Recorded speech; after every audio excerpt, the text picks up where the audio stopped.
जब तक अंतर चेतना ऊर्ध्वमुखी हुँदैन, उस अल्लादिनी भक्ति जब तक जागृत हुँदिनन् तब तक ईश्वर कल्पनाको विषय रहन्छ। ईश्वरको न सगुण साकार स्वरूप बुझिन्छ न निर्गुण निराकार स्वरूप।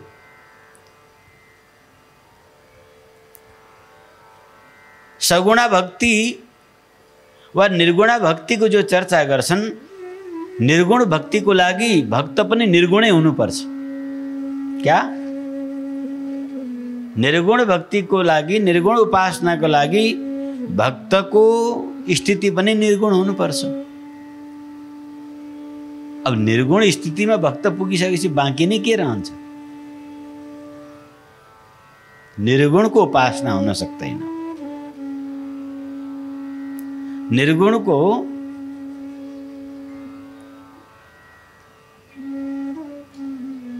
जो निर्गुण छ त उपासना के को? उपासना त गुणको हुन्छ। हामी सगुण साकार भक्ति भनेर जो समाजमा अहिले प्रचलित छ, जसलाई सगुण साकार भक्ति भन्छौँ, त्यो सगुण साकार भक्ति होइन। यो भक्ति प्रतीक भक्ति हो। के हो? प्रतीक, प्रतीकात्मक।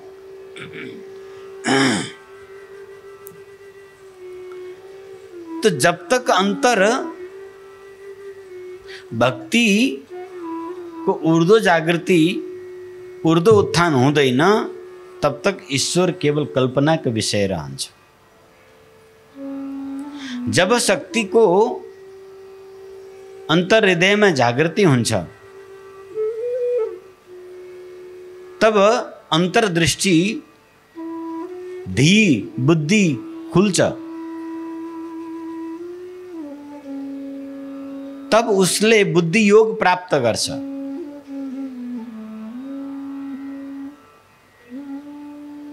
तब ईश्वर अनुभव गम्य हुन्छ।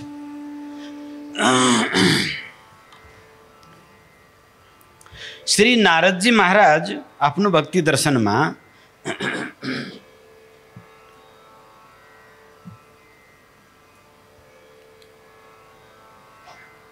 अस्मिन् भनेर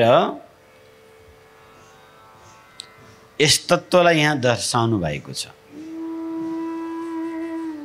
अर्थात ईश्वर साधक के समक्ष निश्चित प्रत्यक्ष उपस्थित होता है भक्ति दर्शन से। जब साधक साधना करते करते करते उसका चित्त शुद्ध हो जाने पर शक्ति अपने अभिन्न उस परमात्मा के दिव्य अनुभूति कराती है।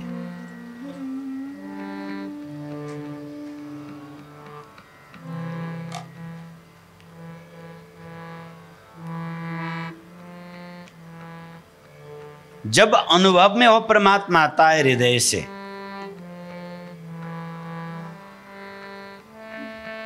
जब उपासक और उपास्य दोनों आमने सामने होते हैं, उस द्वैत अवस्था वो सगुण अवस्था है। बाकी वृक्ष, काष्ठ, पाषाण, धातु निर्मित प्रतिमाएं, ये सब प्रतीक हैं। ये न सगुण है न निर्गुण है, ये प्रतीक उपासना है।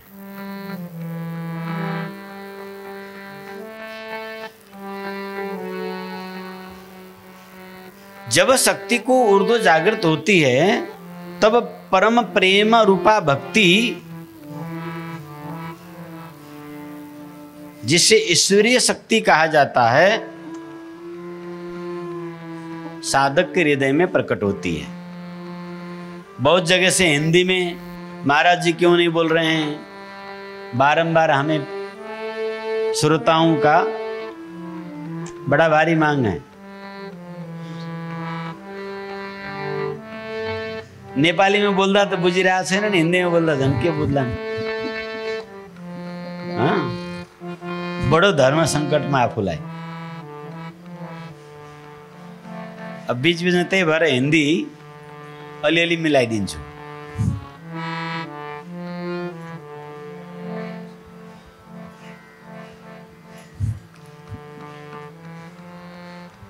ईश्वरीय शक्ति जिसे भक्ति मार्ग में अल्लादीनी शक्ति कहा जाता है। किसको? ईश्वरीय शक्ति को, जिसे योग माया कहा जाता है, जो परमात्मा से योग करा देती है। उस अल्लादीनी शक्ति के अंतर्मुख ऊर्ध्वमुख जागृत होने पर साधक को उसकी अनुभूति होने लगती है। जैसा कि सहजबाई कहती हैं, एक महान भगवान की भक्ता हुई सहजबाई। ये धेरै पुरानो कुरा होइन, राजस्थान की महिला थिइन्। 100-200 वर्ष पुरानो होला। सहजबाईलाई गुरु कृपा भयो। श्री चरणदास जी महाराज वहाँ को गुरुदेव हुनुहुन्थ्यो। यसै विद्याको वहाँ पारङ्गत हुनुहुन्थ्यो। भगवत भक्ति भन्दा ठुलो गुरु भक्ति नै सहजबाईको जीवनको मुख्य आधार थियो। तो श्री गुरुदेवले आफ्नो अहेतुकी कृपा, करुणा कृपा बरसाइदिनु भयो। सहजबाईमा एक दिव्य अद्भुत समाधि अवस्था उत्पन्न हो। उस दिव्य अवस्थाबाट सहजबाई हृदयको उद्गार चित्कार गर्दै भन्छन्, सखीरी आज आनंद देव बधाई। सखीरी आज आनंद देव बधाई। सतगुरु ने अवतार लियो है। सतगुरु ने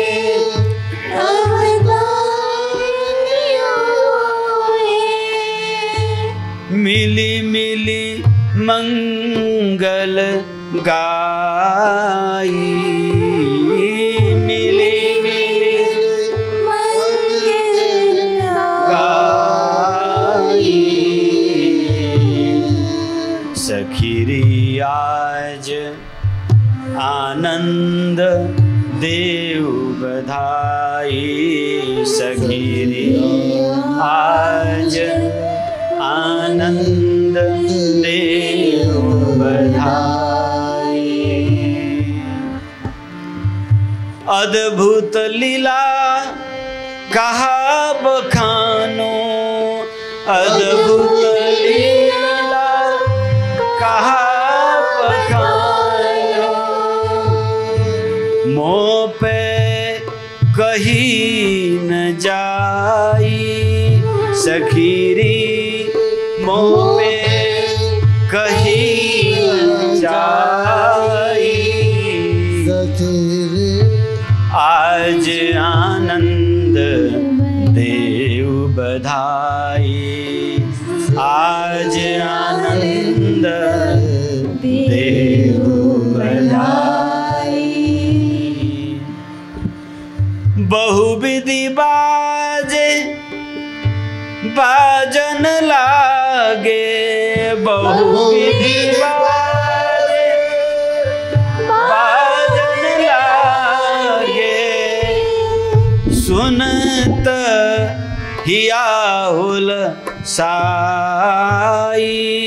सुनत हिया हुल साई।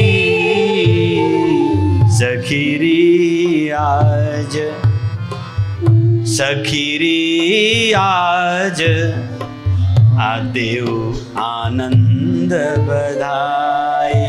सखीरी आज आनंद देव बधाई।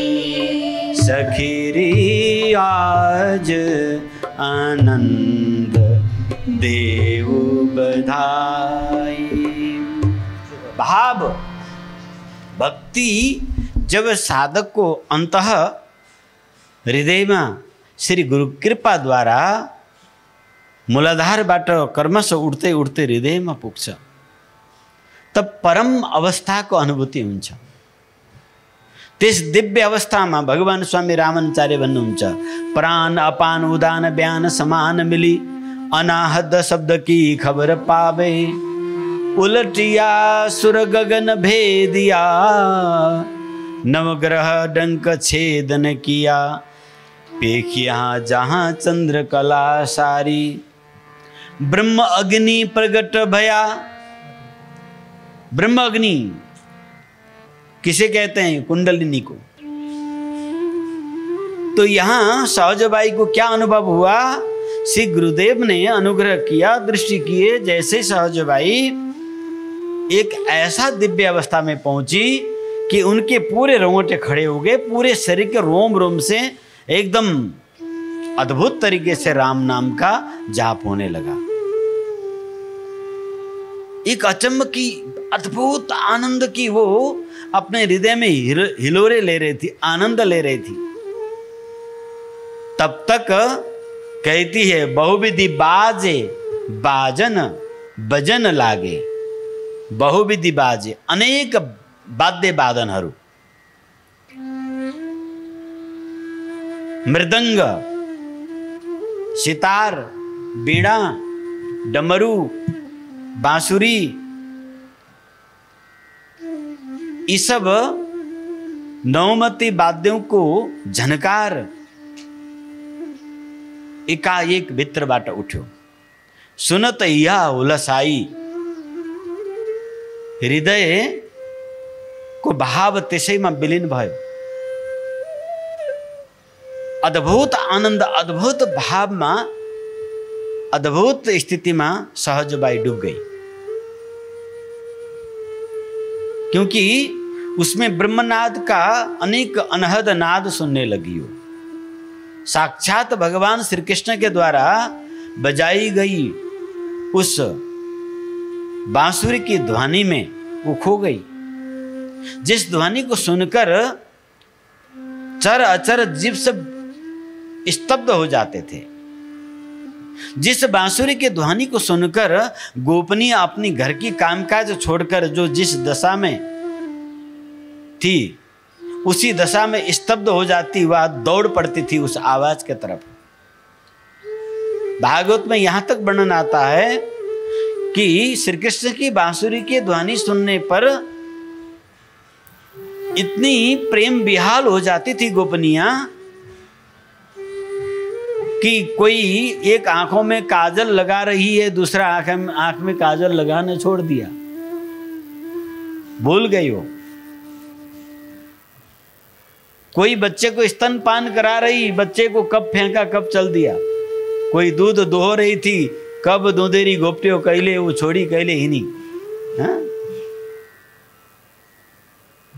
यानी जो जिस हाल में जहां थी, जिस दशा में अपनी शरीर की सुधबुध खोकर उस दिव्य मधुर अद्भुत मन आकर्षण मनोविलय करने वाला परम आनंद चिदानंद को उद्गार करने वाला उस ध्वनि को श्रवण के लिए गोपनियां दौड़ पड़ती है। सहजबाई श्री गुरु कृपा से आज उसी ध्वनि को सुन रही है और उसके हृदय में सद्गुरु की कृपा की बधाई की हिलोरे उठ रहे हैं। आज मेरे हृदय में सद्गुरु देव ने अवतार लिया। श्रवण सुनत गुरु के शब्द सुजानी, ख्याल करता रहे ज्योति ध्वनि, ध्वनि में ज्योति, नाद बिंदु मिल भय रंगरेला। आहा हा, ऐसा दिव्य अवस्था उत्पन्न होता है कि अद्भुत लीला कहा बखानों, अद्भुत लीला कहा बखानों, मोपे कहीं न जाई। उस अनुभव को कैसे कहेंगे? किसी गूंगे को, लाटे को गुड़ खिला दो, शहद चटा दो, तो वो लाटोले कसरी बनने, हाँ? जिबड़े फटकाले टुक गर्न बाहेक उसँग उसको चेहराको मुस्कान बाहेक केही हुन्छ त? जिसने इस अनहद नाद का आनंद लिया, उसकी सब कुछ दुख के दिन सब नष्ट हो गए, दुख की सब क्षण नष्ट हो गए। सहजबाई कहते बहुविधि बाजे बाजन लागे, सुनत हिया हुलसाई। मनो नाम को वस्तु वहां लय हो जाता है, चित्त विलय हो जाता है, बुद्धि स्थिर हो जाती है। वहां केवल तू और मैं, उस प्रेमास पद प्रियतम के सिवा, उसके अनुभूति, उसके गंध, उसकी मधुर पायल की झनकार के सिवा उसके सामने कुछ नहीं रहता। साधक उस अवस्था में, साधक की उस पराभक्ति पराशक्ति के द्वारा चित्त की कलुषता की शुद्धि इस प्रकार से होता है जैसे कोई स्वर्ण को तपती हुई अग्नि में तपाकर मैल को दूर करता है। स्वर्ण अग्नि में तपाने से उसकी मैल जल जाती है, वो शुद्ध हो जाता है।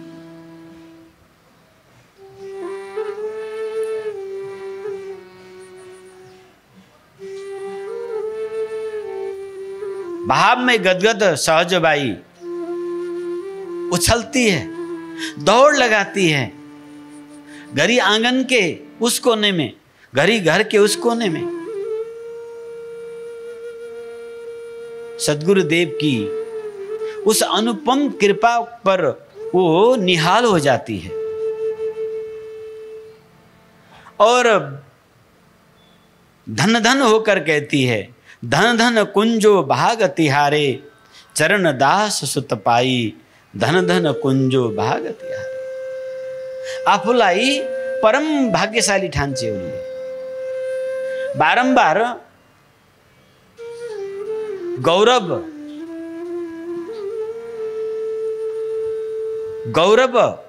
गौरवान्वित होकर भावुक हो जाती है और उस गुरुदेव पर निहाल होकर कहती है, कलियुग में हरि भक्त चलाई, जनकी करे सहाई। धन धन हे गुरुदेव, धन्य हो हजूर लाई, धन्य। इस कलियुग के जीव को उद्धार के लिए आपने इस भक्ति रस को सिंचाई की, आपने इस अनुभूति के गहराई में अथाह आनंद में डूब जाती है। सहजबाई की चरित्र बहुत अद्भुत है, बहुत विचित्र है, बहुत पुराना घटना नहीं है ये।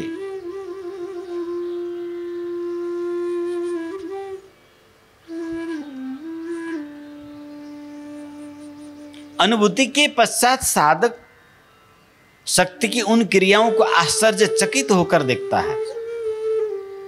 वहां कर्तापन का कोई भास नहीं रहता, वह केवल दृष्टापन रहता है, कर्तापन नहीं। इस पराभक्ति के अंतर मार्ग में साधक केवल दृष्टा भाव से रहता है, दृष्टापन उसमें रहता है, कर्तापन अहम उसका नष्ट हो जाती है।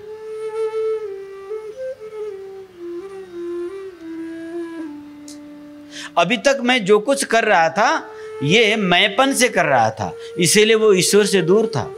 ये उसको समझ में आ जाता है।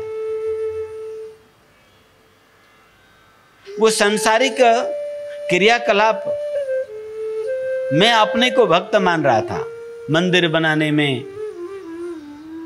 भोग लगाने में, बाहरी क्रियाकलापों को भक्ति समझ रहा था। पर यहां आनंद विभोर हो जाता है। आनंद और उस परम आनंद को, सौंदर्यता की उस दिव्य सरोवर में वो गोता लगाने लग जाता है। अंतर शक्ति की आनंद जो है जगत के आनंद से लाखों लाख गुना आनंदमय है।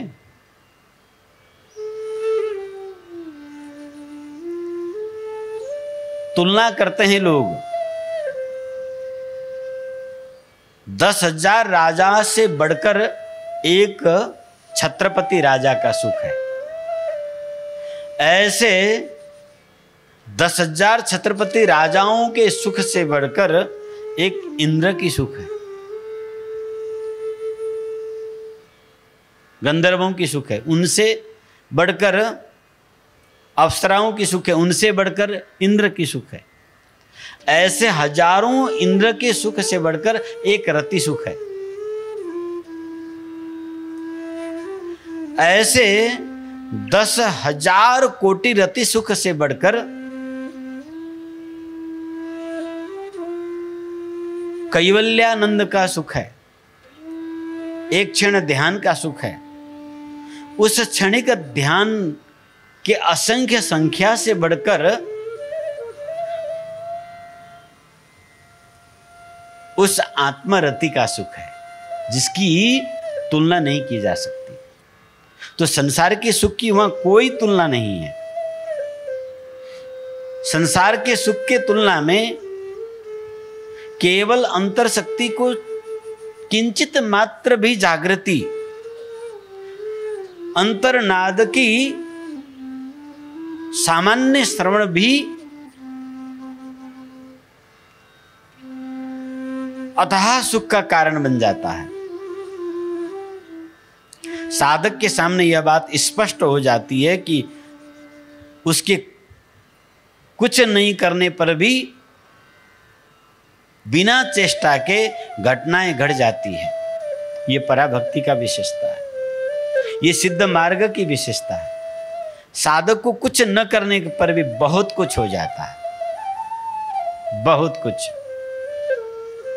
पर मैंने पिछले सत्संग में कहा था, यहां पर कुछ जब होने लगता है, साधक अभी मिश्रित अवस्था में है, अभी उसकी माया नष्ट नहीं हुई है, अभी उसकी अनाहत चक्र भेदन नहीं हुआ है। वो आधा ब्रह्मानंद की और आधा माया की खिंचातानी में बैठा हुआ होता है।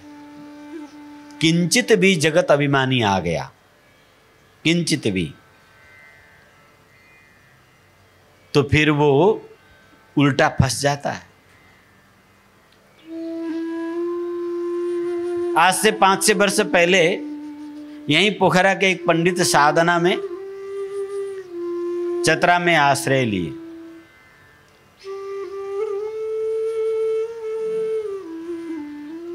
मन में लगा कि कुछ तार्किक बुद्धि का है, तो थोड़ा सा ज्योतिषमती चक्र खोल देते हैं। श्री राम तारक ब्रह्म महायज्ञ की धूमधाम तैयारी चल रहा था।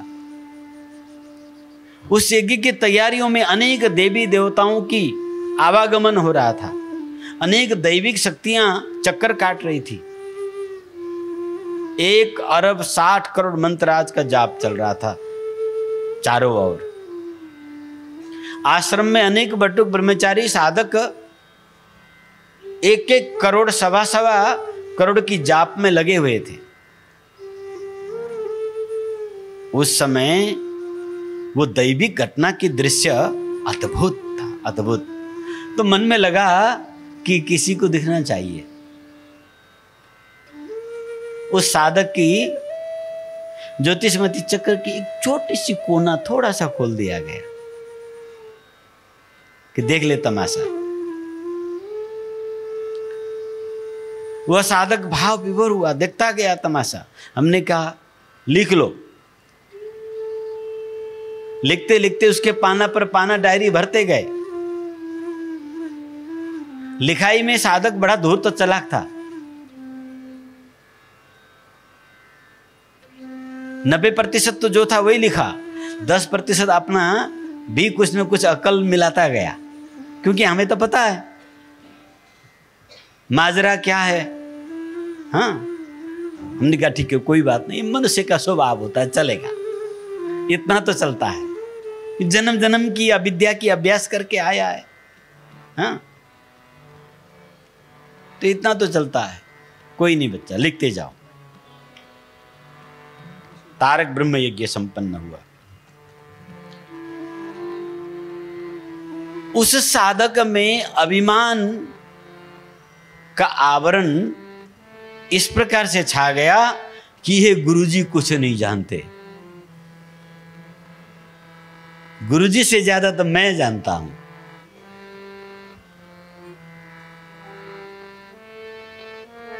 हमने विचार किया, यहां तक इसको प्रयास किए 3 साल और सानिध्य में रह के साधना करेगा तो इसका यह अविद्या भी मर जाएगी। बाप के तरह सुविधा देकर उसको पूरा, एक साधु, एक गृहस्थी को, संपन्न व्यक्ति को पिता के तरह सुविधा देकर सम्मान पूर्वक महाराज हजुर साधना गर्नुहोस्, हजुरको अझै उन्नति हुन्छ भनी भनी अनुरोध गरियो। अभिमानले कहाँ टिक्न दिन्थ्यो र। कठैभरि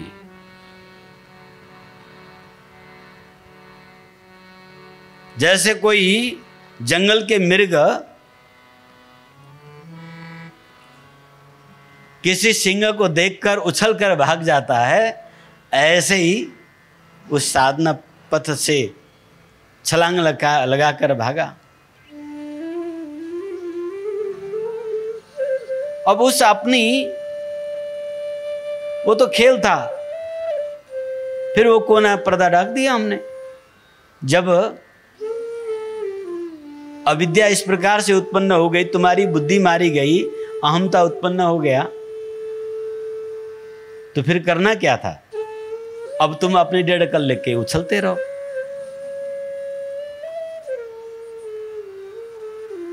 स्थिति इतना गंभीर है,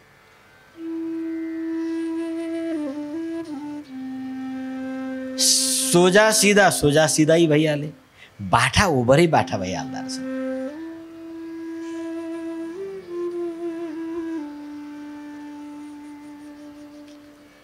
दो चार अच्छे आशा के साधक अब तो हृदय ग्रन्थि यसको भेदन हुन्छ कि भनेर आशा गरेका साधकहरू यस्तो उदमुन्टे भएर पतन भए।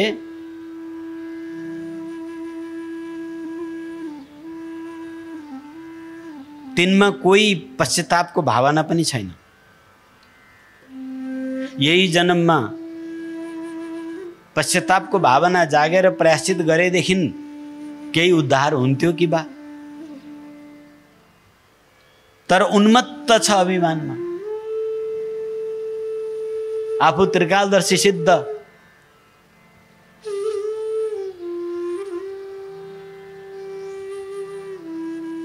सम्झिँदाखेरि मनमा बडो टिस लाग्छ कहिलेकाहीँ।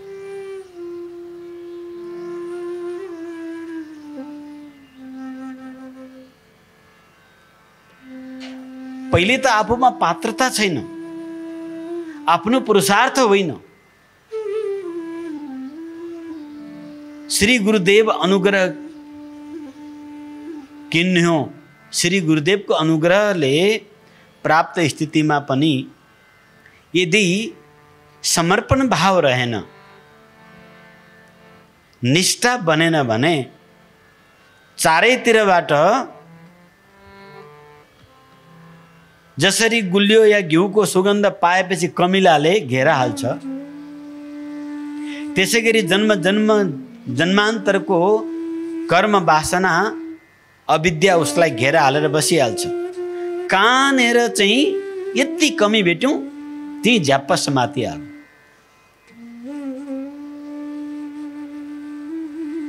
वेद त ग्रन्थि अति कठिनाई। ग्रन्थि वेदन धेरै कठिन हुन्छ साहब। परन्तु जुन साधकमा समर्पण, श्रद्धा, निष्ठा उत्तर जब भित्रदेखि प्रगाढ हुँदै जान्छ, उसले बाहिरी क्रियाकलाप केही पनि गर्नु पर्दैन, केही जान्नु पनि पर्दैन, केही मान्नु, केही जान्नु, कुनै सिप कला केही पनि चाहिँदैन। उसको समर्पण नै उसको तप हो, उसको साधना हो। उसलाई उसले कल्पनै गर्न नसकेका यस्ता अद्भुत आनन्दका अनुभूतिहरू भित्र हुन थाल्छन् कि उसको शरीरले पनि धान्न सक्दैन। शरीरमा पनि अनेक लक्षणहरू प्रकट हुन्छन्, जो भक्तिका 64 लक्षण, योगका 84 लक्षण, प्राणायामका 8 लक्षण, मुद्राओं का 24 लक्षण साधकमा अद्भुत तरिकाले घटित हुन्छ। तब साधक का हृदय अपने आप में अंतर जागृत उस ईश्वरीय शक्ति के प्रति स्वभावतः प्रेम हृदय में उत्पन्न हो जाता है। प्रेम बाहर से करने वाली चीज नहीं है। सुन्नु सही ध्यान दिएर। कसैको प्रति आकर्षण जो भइरहेको छ भने त्यो वस्तु देखेर तपाईले आम्मै कति राम्रो, कति ब्युटी, कति ह्यान्डसम यस्तो भावना आइरहेको छ,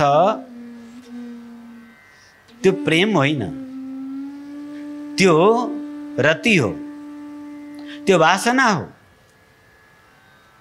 त्यो बुद्धि को प्रलोभन हो, इंद्रियों को आकर्षण हो। किनकि त्यो वस्तुबाट उसले आफ्नो बाह्य तृप्तिको लालसा उत्पन्न गरेको छ। तर प्रेम भित्रबाट प्रकट हुन्छ, स्वतः प्रकट हुन्छ, कुनै स्वार्थ, कुनै कामना बिना प्रकट हुन्छ।